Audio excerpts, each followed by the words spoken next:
everybody, and welcome to the As You Are podcast. My name is Leslie Vandergans. I am the founder of Enso Coaching and Consulting, and I'm here with two of our amazing coaches, Kathleen and Adam. Hello. Hello. And we have a special guest today, Natalie George, who is the founder of Natalie George Productions and the executive director of the Flower Hill Foundation. Hello. Flower Hill Center. Oh, Flower Hill Center. Flower Hill Oh, yeah. Center. Big. That's a big change this year. Yeah. Well, Natalie, we're so happy to have you. We can't wait to talk to you about all the things that you've been doing because it is mind-blowing. You are an amazing human, and I'm just excited for us to just get to pick your brain and learn more about you. Thanks. I'm super excited to be here. Okay, so let's start with Natalie George Productions because you just celebrated 10 years in Austin doing crazy awesome event production, lighting, design, et cetera, et cetera. Yes. So can you talk a little bit about what Natalie George Productions is? Yes. So we... Yeah, I mean, it's I'm still grappling of how to describe it. But yeah, I mean, it's a production company where we provide support for art, performance, events, installations, all sorts of things here in Austin. We are primarily made up of theater nerds. Rock on. And artists and creators. And we start, like I said, most of us started out in the performing arts world and kind of honed our skills and then sort of transitioned with Austin and in the last 10 years into doing a lot more events and sort of live experiences. Oh, wow. Yeah. So can you talk about some of the experiences that you guys have built over the past year or past couple of years that you're really proud of? Yeah. I mean, there's two things that I think are the big highlights for me. And the first of which, the easy first, as Tiki Tatsuya. So Tiki Tatsuya is a bar here by renowned chef Tatsuya and their whole company. They have a couple of ramen shops here in Austin, and then they have a few like high concept. And so they were going to open a tiki bar, and we very luckily got in on that project in such a funny way. I showed up to my first meeting for that thinking that I was there to pitch myself and what we could do to provide amazing lighting for this restaurant. And it was just a meeting about the restaurant. And they were just like, okay, well, can you do this by this day? And here's that. And I like hadn't seen the drawings. I knew nothing about it. Like I was just sort of there ready to be like, here's why I'm great. And we like goes straight into like nuts and bolts. And I was like, oh, okay. Yeah. Yep. I'm here. Yeah, exactly. But it was a wild ride. We were going to do lighting design for it, but I didn't even know what that meant for a restaurant or bar at the time. So I was really like textbook classic, fake it till you make it. Mm-hmm. I knew I had some of the skill set, but had to like research and figure out the other parts of it. And then this meeting was maybe 2 months before the pandemic. So then we sort of got shut down, but this really glorious thing happened where we built this restaurant and bar over the pandemic. So we had this really lengthy runway. Oh. So it took us like 2 years to build this place, which on their end, I'm sure was awful. And financially, but for us as artists, we got to just like really create and just like hang out in this lab space and make art happen. And so it's, I think for us, the work shows that we had this time to create and it was so much fun. So yeah, we did all the lighting. There's, it's all connected through actually like theatrical performative software. So there's cues, there's lighting cues in the restaurant and different things happen when different drinks are ordered. And it is amazing. And we ended up actually sort of working our way into their hearts and ended up doing some of the decor work as well as it went on. And then we've done other projects with their restaurant group as well. So it's been this really amazing connection. Oh my gosh. Okay, so you talked about as you were developing NGP, you were hiring and bringing on artists, people in the art community. Yeah. How has that been a benefit to you? I mean, even, there's some like obvious things when it comes to something like Tiki Tatsuya, but like, how has that been a benefit to you as you're building what you're building? I mean, it's been amazing. I mean, and it really defines exactly what NGP is, So I started as a lighting designer for the arts and started getting into event work, and it's just as Austin as we know it became more expensive, and there was just, you couldn't just be an artist anymore and pay rent and eat and do those fun things. So, and the event culture here is huge. So I just kind of like followed that trend a little bit and was like, oh, I can light some stuff, in these events world. But really, I kind of just stumbled into this notion of, I know all of these amazing artists that can do all of this stuff. They don't know the event world, and they don't know what it looks like or how to sell themselves. And maybe they don't want to. And I had plenty of people in the early days who didn't want to follow me into this world. They wanted to stay artists, but they were talented enough to do all of these things that had high dollar payouts connected to them. So I could just turn to these artists and say, hey, come help me build out this Instagram wall, or come help me light this thing, and I will pay you a lot of money for this weekend. And then you can go back to, performing in this play or being a part of this dance show or whatever. And so it was exciting to me because I was getting world-class talent, and I was able to put money in their pockets that wasn't coming to them from the art world. And so I don't know, it just felt like a really beautiful, beneficial place for everybody. And so I just had this collection of friends and artists, and we just got to make stuff. And I was really happy being on the sort of like for-profit pathway, and it was fine that they didn't, but they supported me and I supported them.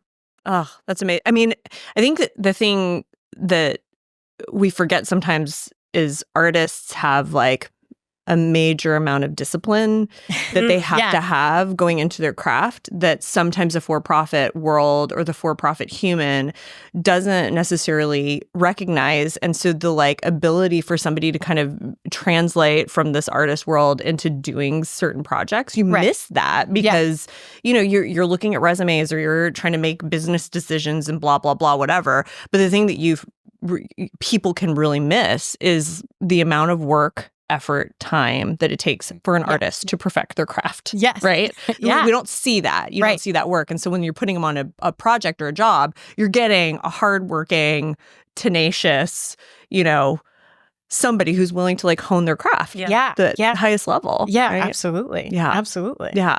Well, so the other thing that's so amazing about Natalie is you're just an amazing business person. Thanks. On top of just being an incredible artist. Thank you. And so can you talk, because you just mentioned like kind of going from this lighting world and being an artist and then moving into, okay, I can make a shit ton more money being in a for-profit space than just staying in the artist space. What was that transition like? And like, how did you make that decision for yourself? Well, I didn't. I mean, I did. But, the funny thing is this is just literally my DNA. So my parents have always been entrepreneurs and own their own businesses. And so I literally had my first business card in the 3rd grade. Stop. What did it say? I still have it. Oh, yes. I still have it. It sits on my desk, and it says Natalie George, grade school consultant. What? Stop. Amazing. Did you have a briefcase? Oh my God. And a coffee cup. A backpack. So my parents, I grew up we were in Houston by this time, and my parents had a store that was kind of like a Crate and Barrel-y-ish, IKEA-ish kind of place, storage and cute things for the house. And so I grew up in that storeroom, like I got out of school and I got dropped off there, and all of my best friends were all the people that worked there. And I just kind of ran around that place. And my dad went to school for accounting but didn't practice, and my mother had been an interior decorator when I was very young. And so just literally was infused with this sort of like, you run a business, you split between the creative and the spreadsheets, and that's just like who I am to the core. So I've literally had, I think, 2 jobs in my entire life where I worked for somebody. They both lasted a very short amount of time. But otherwise, I've just been doing freelance or owning my own business. And it's just all that I know. Yeah. No, I have like so many questions, but I'm going to hop off of... This could be a 10-part. I know, it really could. Thinking through all of that. I have like a future question I'm going to ask but I'm going to first ask this one that really came off of the fly, because you said you've worked for 2 other people, and that was very short. But I think about the people you work with and how they've stayed with you for a long time. And so what do you think the key to that is? Yeah, that's a great question. I sometimes I just don't know. I have like, just like, why are y'all so loyal to me? I sometimes feel so undeserved of it. But I mean, I think for me, the idea of leadership wasn't something I set out to do. It was just like, everybody get on the bus. We're going to go in this crazy path and see where it leads us. And I think for me, I'm just so like hell-bent on my own journey of being kind and being purposeful, and I think I just sort of wound up being a good leader because of those things. It wasn't anything I sort of set out to do, but I just said, like, here's what it is. I want to try all of these things. I want to light some stuff. I want to make some stuff. I want to make money. I very much was like, I love art, but I need this to be for profit. And I kind of just had a very clear path for myself. And I just really left the door open for people to come with me. And if it for 5 minutes or for 5 years, and kind of just worked it out from there. And I just think that I've just been really fortunate that most people have chosen the years instead of the days or weeks. But it's what makes this fun. And it's the thing that I loved about being in theater growing up, that community, this family that you build on a show or with a theater company or things like that. And so I just try to infuse that feeling and that process into everyday work. If you could dissect it, like, what are a couple of things that you do in the work to create that community or create that environment? I think I try to find out what people like to do and gear their tasks towards that, and really say, well, what do you want to learn this year? And what do you like to do on this project? And what's the one thing, there's the list of all the things we have to do. And so like, what's the one that's your favorite of your least favorite? You know what I mean? And, right. And I try to just like give people a chance to find their own voice within the work that we're doing and to have fun in doing that. But I do think one of my natural talents is reading people and understanding what they're good at, where to put them, who to partner them with on a project, but also what they can do that they don't know they can do yet. Mm-hmm. I think that's a really strong just talent that I was blessed with. And so I think that really works out for our team, and it makes people excited to keep going and keep exploring with me. Yeah. And as someone who has contracted with you on multiple occasions, I will say, I think that some of those things from the contractor perspective are every time the communication has been flawless. Mm-hmm. It is not, the ball is never dropped on communication, which is something I really value. It is like efficient and quick, and you are always paid like efficiently and quickly and in a timely way. And that is not always, or sometimes even often, the case, as we know, in Well, sometimes in for-profits too, certainly sometimes in nonprofits. But I think those things you feel taken care of. Yep. You know, you feel like a priority and you feel taken care of as an artist. And I think that for me has always been such a great thing about what you build Thank you. to work within. Thanks. That's awesome. Yeah. Yeah. Hospitality is really key. And I think that there's a way for that. You know, I mean, I think that that's, hospitality in event making and all of that. But I think hospitality and how you treat people is just really just the like guiding light in what I do. And so I really appreciate you saying that. I appreciate working with you. Yes. Well, and one of the things, Natalie, that you've talked about in the past is, from obviously NGP is growing massively. 10-year reunion, you guys have been massively busy doing these huge projects. And one of the things that you've talked about is making sure that from a partnership standpoint, whoever you're working with, whoever is contracting you, that they have an experience. Can you talk a little bit about the level of quality that you provide to them and set expectations with your team on what that looks like? Yeah. Yeah, that is something I think was just surprising to me as I've been on this journey, how many people don't do those things or don't have high expectations of what the final product looks like. And I think that's funny because that NGP started with us myself primarily having a lighting background. And so we're like, okay, well, we can provide lighting for this. And now we do sound and video and decor and draping and, all of these other things. And so much of that came from me working events or working on projects and seeing how not bad, but just sort of how like basic people were doing it or just didn't feel like the client was being cared for with all of these other things. And it was, it's so silly, but, Sadie, who works with me at NGP, I mean, we have such high standards of how we run every single extension cord. We really do care about all of these details and we want the final image or the final look to be seamless. And so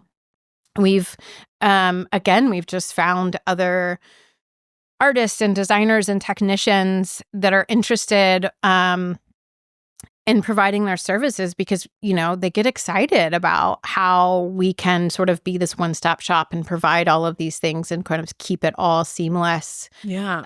And I think it's just the level that we care and put into it. And so I think the event side of our work, we built pretty quickly because a lot of people were interested in the one-stop shop, and saying like, oh, well, instead of me throwing this party and having to find a lighting company and an audio company and a video company, we can come to you and do all of these things. And, really, then I just have to, in the project management sense, it wasn't adding much to our plate. It was like, oh, okay, let's just find some sound people that can work with us and some video people that can work with us, and we can provide all of this to a client. Yeah. And so when you talk about quality, like high quality, what are the things that constitute quality in terms of NGP standards? Yeah, I think really showing up to an event or starting to work with a client with a clear understanding of what we're providing, what their needs are, what the needs of the venue are, and just how to max out their vision as much as we can while still respecting our boundaries, the venue's boundaries, their boundaries. And I think so much of that comes from that performative arts world of know your audience. Like that's my favorite tagline ever is like know your audience. And that audience for me is the client, whoever they're welcoming in for whatever the event is, the venue owner and manager and my own staff. I mean, we're all the audience of this. So, if you're looking back and say, okay, what, know your audience, who's walking into this. And so I think it's the details of the actual install itself, the gear and the curtains or the installation piece, but it's also just the flow of who's interacting with it and making sure that we, arrive on time and we do good work and we're pleasant to be around. And, we've had multiple clients say to us, like, y'all are the friendliest crew. And I think that's, I like that we're friendly because it makes me feel good inside, and I'm like, I don't want to go to work with grumpy people. Yeah. But, but it's nice when people remark on that and that's a constant compliment that we get. And so I think it's doing that.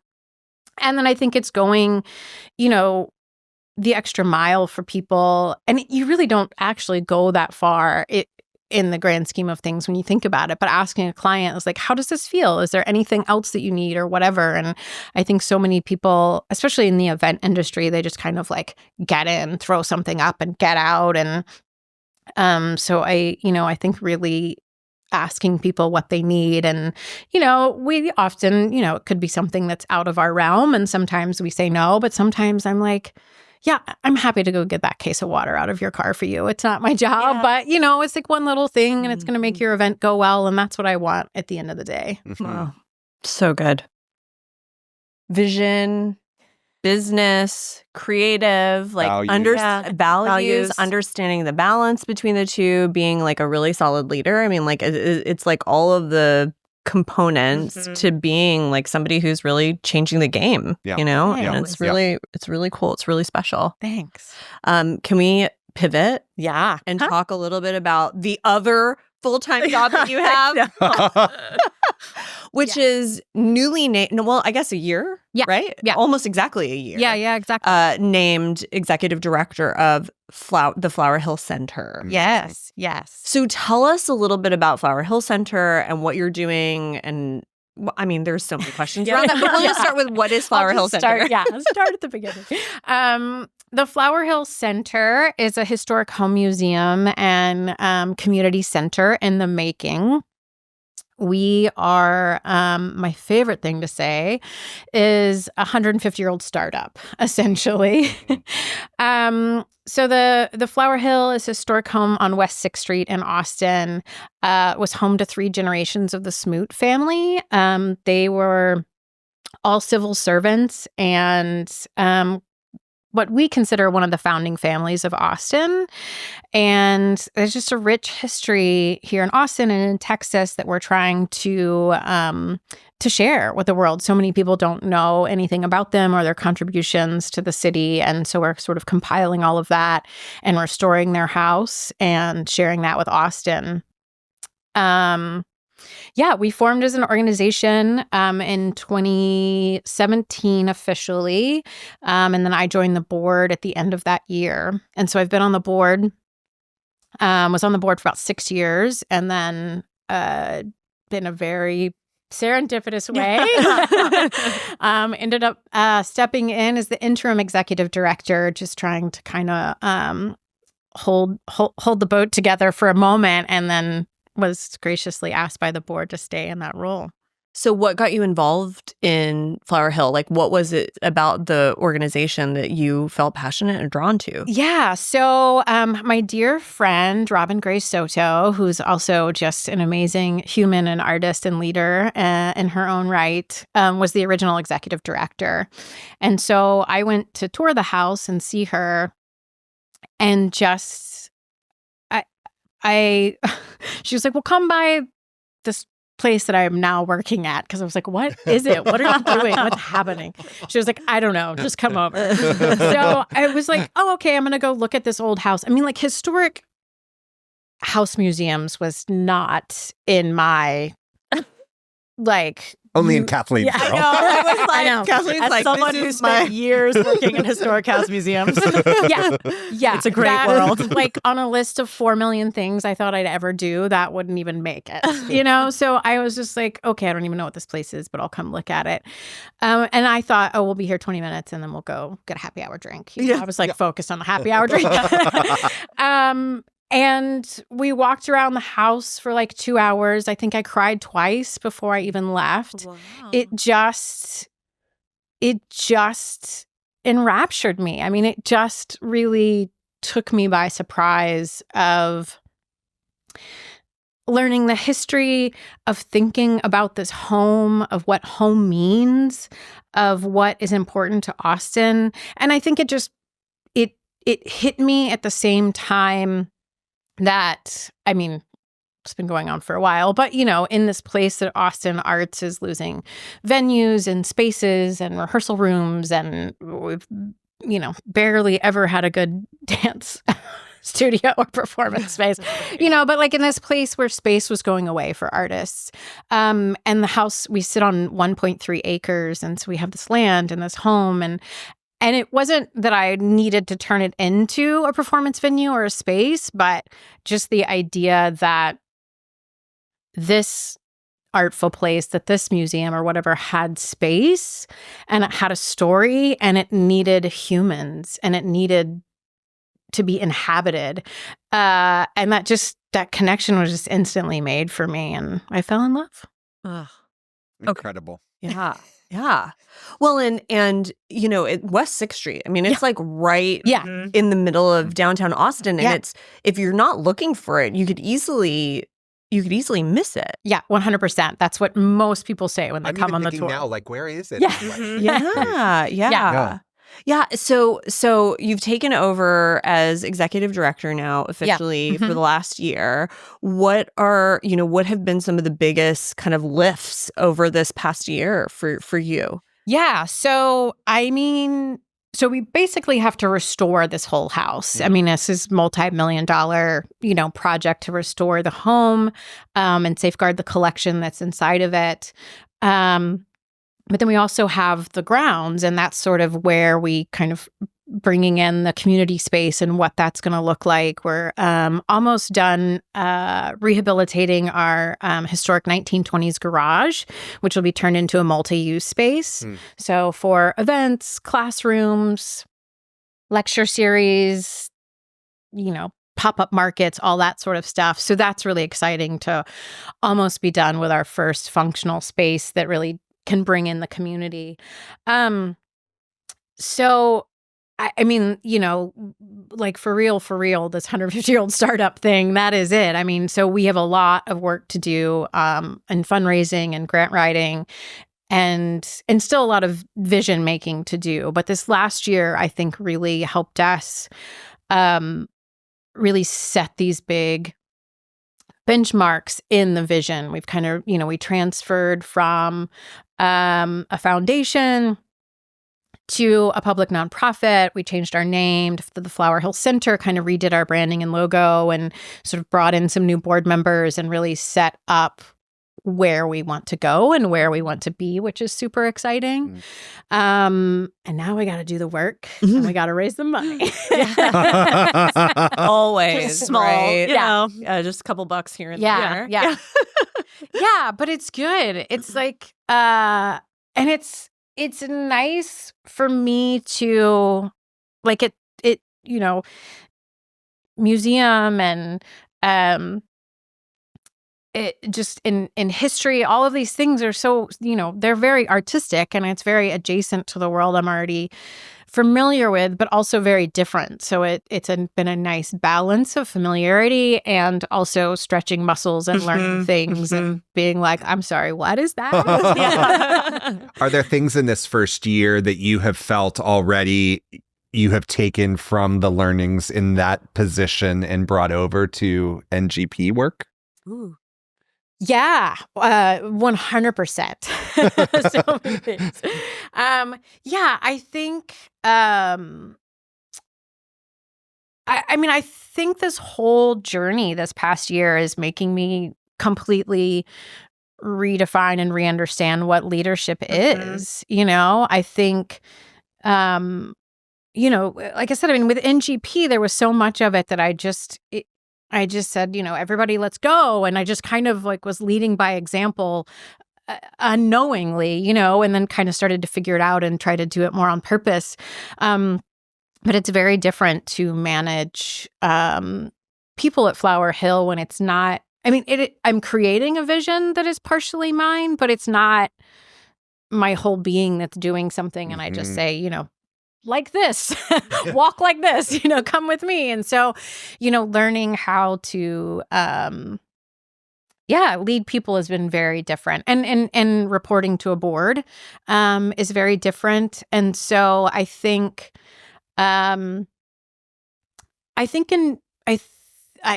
sort of answering your question, but I mean, I think it's all just bounced back and forth a lot. And I think the big thing is reminding myself to trust my gut. Like that is the hard thing, that I think that when you get into all the nuts and bolts of doing your job as a leader, that you forget to just come back to the core and believe in it and keep things simple.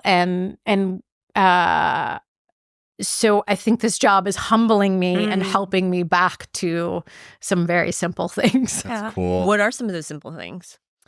I mean, trusting my gut is definitely the big one. And I mean, it's kind of a broad term, but trusting that I do have the answers to things. And even if I don't, just saying like, I don't know, I'm going to work that out. Give me just a minute. Yeah.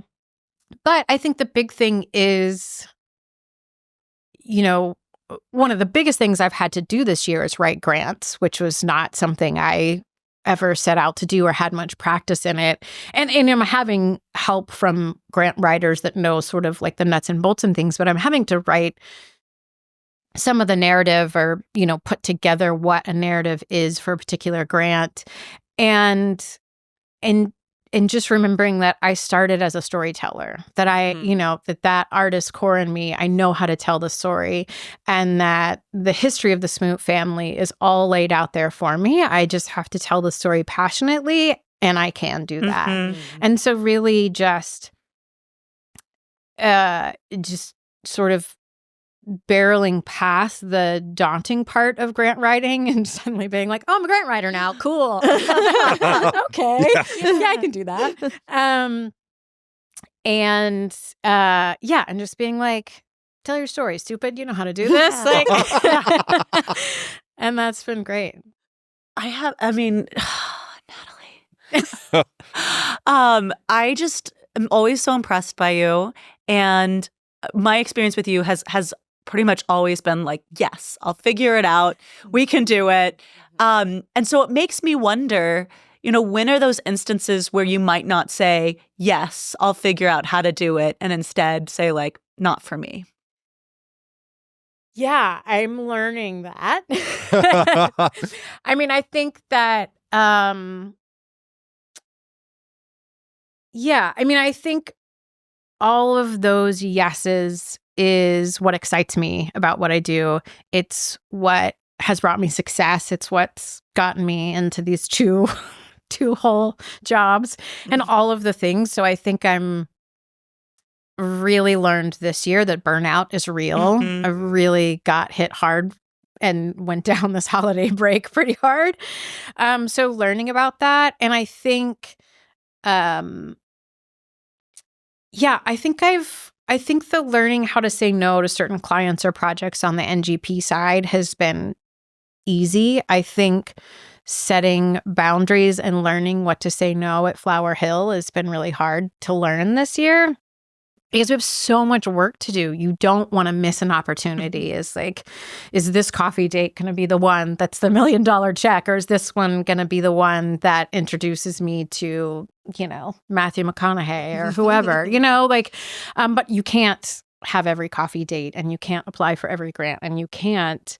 So yeah, I'm trying to learn those things, I guess, is the answer to that. Yeah. So 2 full-time jobs. How are you balancing and managing all of that? Some excellent coaching is helping me along the way. Hear that, folks? Plug.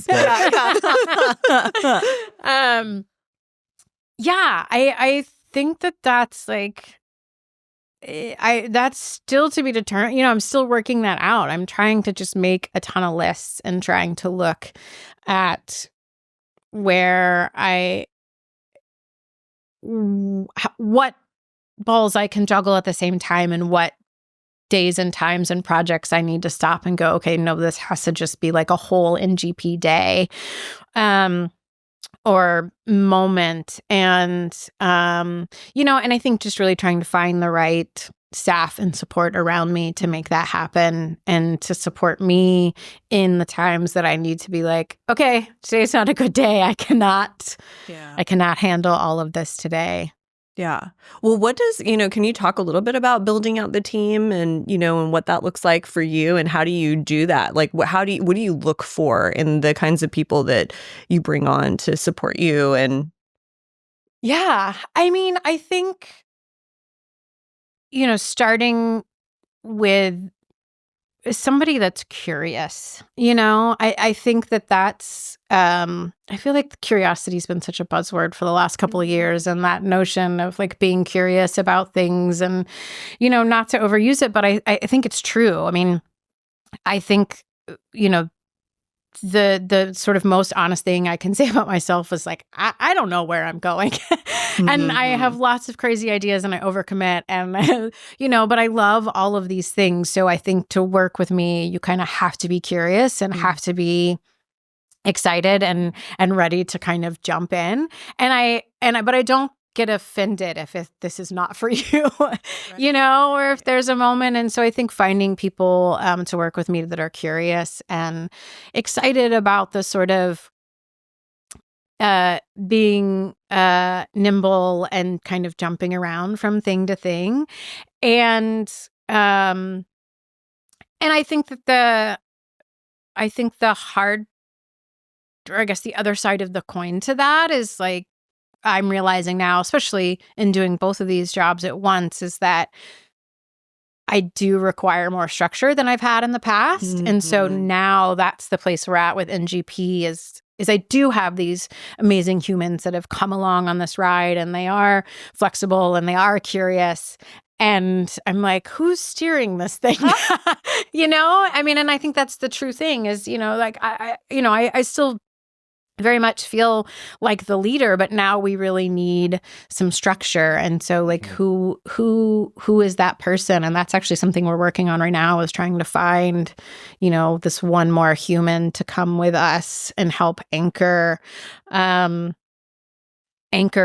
in that support, so that we can keep sort of like moving around and being flexible, and I can go on crazy whims when I'm like, yes, ooh, let's try this now.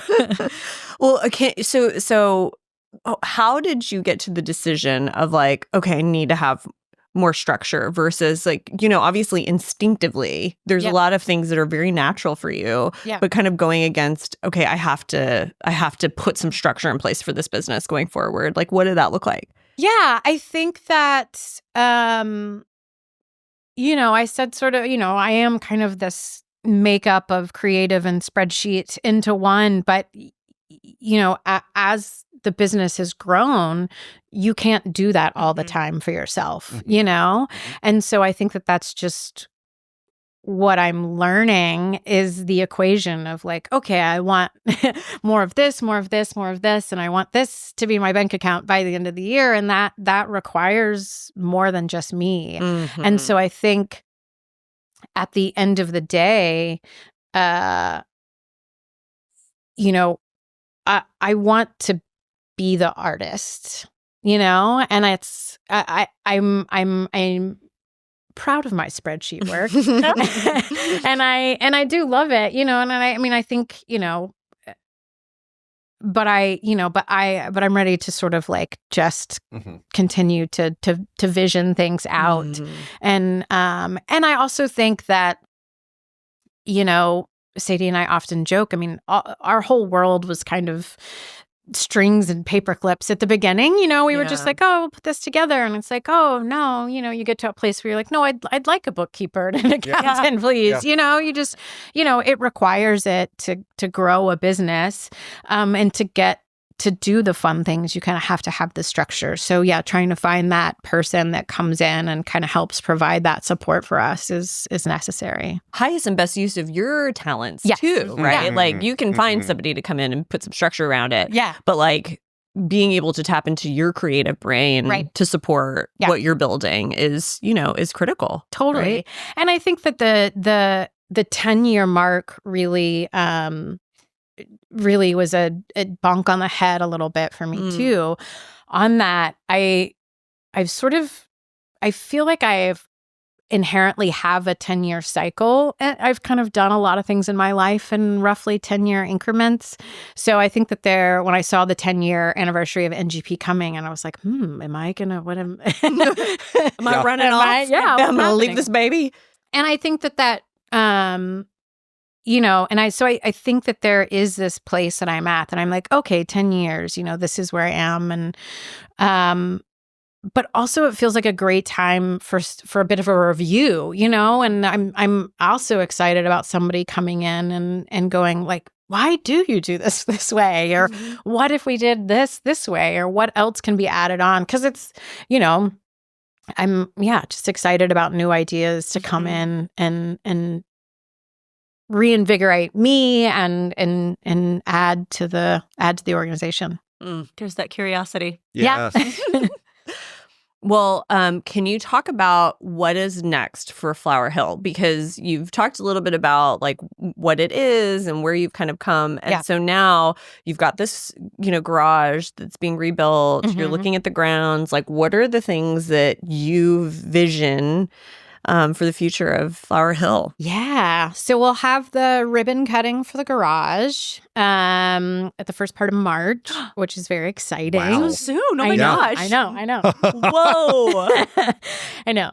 I mean, construction and all the things. Yeah. Be damned. But so that should happen soon. And then really just trying to figure out what that programming looks like. And I'm hopeful that for the first year or so, it'll really be let's throw everything at the wall and see what sticks, I had a woman came by to tour the house not long ago that was like, I teach square dancing. And I'm like, great. Fun. And we have a friend in the floral world. So I'm like, come teach floral arranging or pressed flowers or, kind of anything and everything. We'll start a couple of our own series, the salon series, to kind of bring together thinkers and artists and have some gardening events. Our garden sits right outside the garage. And but I kind of just, hope to broadcast it really wide, especially in the arts community in Austin, and say, we're going to do a couple of tours on these weekends. Come check it out. Pitch me an idea. Let's just like Is there a make piano in this house. Oh, yes. I know someone who plays. There isn't, sadly. That's like the one thing you really wanted. Hey, house is a piano. Let's go back in time and bring it in. Right. I know. Have any Right. pianos That's out right. there? No, we do. Oh, We need Natalie. a piano in there for sure. Getting the garage activated and getting the liveliness on the grounds. And, I think we're interested in getting some sculpture or art or other pieces on the grounds to just activate the space and building out some benches and seating areas. We've got a few, but just kind of really making that outdoor space fun and have some dreams of some apps that we'll share, some storytelling and some music and things on the grounds. Cool. Yes. Just kind of seeing what all we can do outside while we work to restore the inside and and then just still trying to meet those billionaires. Yep. That's right. Yep, That's right. Donors out there. Yeah, donors. I mean, and really, it's just and there's a lot of grants for historic preservation, which is great, which the artist in me was a little pissed about when I was like, there's so much more here than what we have in the arts community. Yeah. But really happy that there is that. But I mean, donations are going to be crucial to what we're doing. But I do think about it and approach it in a much more meaningful way than just like, give me your money. But I mean, we're going to have to forge a lot of relationships. And so that's big. on the list. Well, and kudos to you, like, again, the amount of work that you've done, not only with the nonprofit as it exists and rebranding and reengaging and creating a vision for it, but also the work that you have done on just the fundraising side of things, which is, you were a for-profit business. Yeah. And then coming in and being like, hey, we've got to raise money and ask people, give me some cash so we can keep this thing afloat. Yeah. That's also been a huge accomplishment on your end over the last year too, which is amazing. Yeah. Yeah. Well, and I'm thinking about like, all those hats you wear. And so coming back to the like, what are the learnings that you've gotten because you've worn so many hats? Yeah. I think the biggest thing for me with Flower Hill, I was sort of coming back into my own body and sort of establishing myself. In the arts world, I've been here in Austin since I was 18 years old. I've been doing this work. There's so many people in this community that have known me my whole life. They know me, and we all do this. I mean, for better or for worse, you kind of see people in one vision, and you don't sometimes shake off the cobwebs or, hold tightly but set aside, the bad choices they made in their 20s or whatever. You know what I mean? Like it's been very refreshing for me with Flower Hill, to step into this museum community and say, hi, I'm Natalie George. Nice to meet you. And just be a whole new human. Mm-hmm. I've never been a whole new human before, because I've stayed in Austin and stayed in the arts world. And I wouldn't change that for the world, but I didn't know how much I needed that until I got into the realm of Flower Hill and how much it's like, it was kind of overdue for me to be like, oh, okay, let me re-inhabit who this is and who I am and who I want to be. And so I think it's been a very powerful moment for me. I love that. Okay, incredible. Yeah, truly. Like truly incredible. Truly. That's the word. Incredible. Incredible. What is next for NGP? So you're looking for talent. So we can do a little pitch there. But big picture, what are you? Join the team. Join the team. We have some potential out-of-town gigs, which is exciting. It's been really amazing that Tiki Tatsuya has kind of been this really great calling card. So we have a couple of inquiries from outside of Austin for other sort of bar and dining spaces. So hopefully one of those will come through. And then, we've just got the South Bys coming up. Yeah. And we do have a little room on our dance card for that if anybody else needs anything, but we've got a couple of good projects during South by, and just lots of parties. Good parties. Growing, building, you're creating this like empire that's very beautiful and special and amazing. Thanks. Yeah. So how do people find out about NGP? Let's start there. How do people find out about NGP? You can go to our website, nataliegeorgeproductions.com, and on all the socials. Awesome. And then Flower Hill. How can people engage? Can they just go to the house? Can they walk through? Can they learn more about it that way? Yeah. So the grounds are open Monday through Friday from 9 to 1. So you can come kind of stroll the grounds. You can have a little picnic if you like. You can bring your dog as long as you clean up after yourself. And then we do tours of the house by appointment only, but we're pretty open to that. We just kind of need to know, just in case we're having any restoration projects going on, we can work around that schedule. flowerhillcenter.org is that website, and on all the socials as well. And we have a newsletter, so you can hear about all the things and be ready to mark your calendar with the ribbon cutting for the garage. Super exciting. Yeah. Love it. I also want to just that